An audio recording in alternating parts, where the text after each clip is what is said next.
កម្មករនិងអ្នកសេដ្ឋកិច្ចក្រៅប្រព័ន្ធ 93% ចុះឈ្មោះក្នុងថ្នាល Digital ដោយខ្លួនឯងរាជរដ្ឋាភិបាលកម្ពុជាបានបន្តជំរុញការអភិវឌ្ឍវិស័យសេដ្ឋកិច្ចក្រៅប្រព័ន្ធតាមរយៈការដាក់ឲ្យដំណើរការថ្នាល Digital សម្រាប់ចុះឈ្មោះអ្នកសេដ្ឋកិច្ចក្រៅប្រព័ន្ធខណៈគិតត្រឹមថ្ងៃទី8 ខែឧសភាឆ្នាំ2026មានអ្នកចុះឈ្មោះសរុបជាង36,000សំណើក្នុងនោះ 93% បានចុះឈ្មោះដោយខ្លួនឯងការលើកឡើងនេះត្រូវបានធ្វើឡើងក្នុងពិធីអបអរសាទរទិវាពលកម្មអន្តរជាតិខួបលើកទី140ក្រោមប្រធានបទរួមគ្នាលើកកម្ពស់ការងារសមរម្យក្នុងបរិបទ Digital សម្រាប់អ្នកសេដ្ឋកិច្ចក្រៅប្រព័ន្ធដែលសហការរៀបចំដោយ Oxfam កម្ពុជានិងសមាគមប្រជាធិបតេយ្យឯករាជ្យសេដ្ឋកិច្ចក្រៅប្រព័ន្ធនៅសន្តាគារ Cambodia កាលពីថ្ងៃទី11ខែឧសភាឆ្នាំ2026ដោយមានអ្នកចូលរួមជាង250នាក់រួមមានអាជីវករលក់ដូរតាមដងផ្លូវកម្មករសេដ្ឋកិច្ចក្រៅប្រព័ន្ធអង្គការសង្គមស៊ីវិលសហជីពដៃគូអភិវឌ្ឍន៍និងតំណាងក្រសួងស្ថាប័នពាក់ព័ន្ធឯកឧត្តមហេងសួររដ្ឋមន្ត្រីក្រសួងកាងារនិងបណ្ដុះបណ្ដាលវិជ្ជាជីវៈបានមានប្រសាសន៍ថាការប្រារព្ធទិវាពលកម្មសម្រាប់កម្មករនិយោជិតទាំងក្នុងនិងក្រៅប្រព័ន្ធគឺជាការរំលឹកនិងដាស់តឿនដល់បុគ្គលក្រសួងស្ថាប័នពាក់ព័ន្ធអ្នករៀបចំគោលនយោបាយដៃគូអភិវឌ្ឍន៍និងអង្គការសង្គមស៊ីវិលឲ្យយកចិត្តទុកដាក់លើសិទ្ធិមូលដ្ឋានក្នុងវិស័យការងារនិងមុខរបរព្រមទាំងលក្ខខណ្ឌចាំបាច់ដើម្បីធានាថាប្រជាពលរដ្ឋនិងអ្នកធ្វើការងារទទួលបានអត្ថប្រយោជន៍សមរម្យក្នុងសង្គមឯកឧត្តមរដ្ឋមន្ត្រីបានមានប្រសាសន៍ថាវេទិកានេះក៏ជាការពង្រឹងកិច្ចសន្ទនាសង្គមរវាងរាជរដ្ឋាភិបាលសមាគមសហជីពនិងសង្គមស៊ីវិលក្នុងគោលបំណងផ្លាស់ប្តូរយោបល់និងជំរុញគោលនយោបាយដើម្បីដោះស្រាយបញ្ហាប្រឈមសំខាន់ៗរបស់កម្មករនិយោជិតនៃសេដ្ឋកិច្ចក្រៅប្រព័ន្ធឯកឧត្តមហេងសួរបានបញ្ជាក់បន្ថែមថារាជរដ្ឋាភិបាលបានដាក់ឲ្យដំណើរការដោយជោគជ័យនៅរបបសន្តិសុខសង្គមរបស់បេឡាជាតិសន្តិសុខសង្គមបសសសរួមមានផ្នែកហានិភ័យការងារផ្នែកថែទាំសុខភាពនិងផ្នែកប្រាក់សោធនដែលបានក្លាយជាសំណាញ់សុវត្ថិភាពសង្គមដ៏រឹងមាំសម្រាប់ជួយគាំពារកម្មករនិយោជិត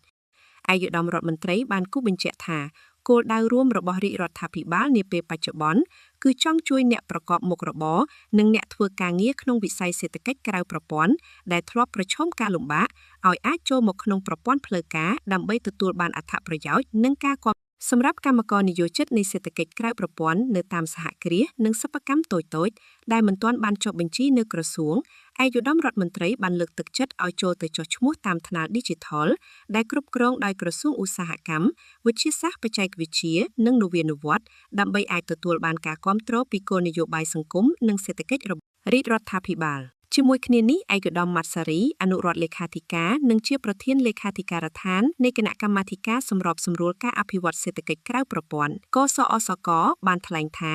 រាជរដ្ឋាភិបាលបានដាក់ឲ្យដំណើរការប្រព័ន្ធចុះឈ្មោះអ្នកសេដ្ឋកិច្ចក្រៅប្រព័ន្ធតាមថ្នាល Digital ចាប់តាំងពីថ្ងៃទី16ខែធ្នូឆ្នាំ2024ក្នុងគោលបំណងសម្រួលដល់ការចុះឈ្មោះនិងផ្ដល់ភាពងាយស្រួលដល់អ្នកសេដ្ឋកិច្ចក្រៅប្រព័ន្ធក្នុងការទទួលបានអត្តសញ្ញាណនិងអត្ថប្រយោជន៍នានាពីរាជរដ្ឋាភិបាលឯកឧត្តមបានបញ្ជាក់ថាក្នុងចំណោមសំណើចុះឈ្មោះជាង36,000សំណើមាន 93% ត្រូវបានចុះឈ្មោះដោយខ្លួនឯងខណៈ 7% ទៀតបានចុះតាមរយៈភ្នាក់ងារដៃគូឯកឧត្តមម៉ាត់សារីបានមានប្រសាសន៍ថាការរៀបចំប្រព័ន្ធចុះឈ្មោះតាមថ្នាល Digital គឺជាជំហានសំខាន់មួយក្នុងការកសាងមូលដ្ឋានទិន្នន័យអ្នកសេដ្ឋកិច្ចក្រៅប្រព័ន្ធដើម្បីឲ្យរាជរដ្ឋាភិបាលអាចរៀបចំគោលនយោបាយនិងផ្ដល់កិច្ចអន្តរាគមន៍បានកាន់តែចំគោលដៅនិងមានប្រសិទ្ធភាពឯកឧត្តមបានបន្ថែមថាអ្នកសេដ្ឋកិច្ចក្រៅប្រព័ន្ធដែលបានចុះឈ្មោះនឹងអាចទទួលបានអត្ថប្រយោជន៍ជាច្រើនរួមមានការចូលជាសមាជិកបេឡាជាតិសន្តិសុខសង្គមបសសការទទួលបានសេវាថែទាំសុខភាពការបណ្ដុះបណ្ដាលជំនាញវិជ្ជាជីវៈនិងការគាំទ្រផ្នែក Digital និងហិរញ្ញវត្ថុផ្សេងៗដោយឡែកសមាគមប្រជាធិបតេយ្យឯករាជ្យសេដ្ឋកិច្ចក្រៅប្រព័ន្ធបានស្វាគមន៍ចំពោះគោលនយោបាយរបស់រាជរដ្ឋាភិបាលដែលបានដាក់ចេញដើម្បីជួយគាំទ្រដល់កម្មករអាជីវករនិងអ្នកប្រកបរបរក្នុងសេដ្ឋកិច្ចក្រៅប្រព័ន្ធលោកវុនពៅប្រធានសមាគមបានមានប្រសាសន៍ថា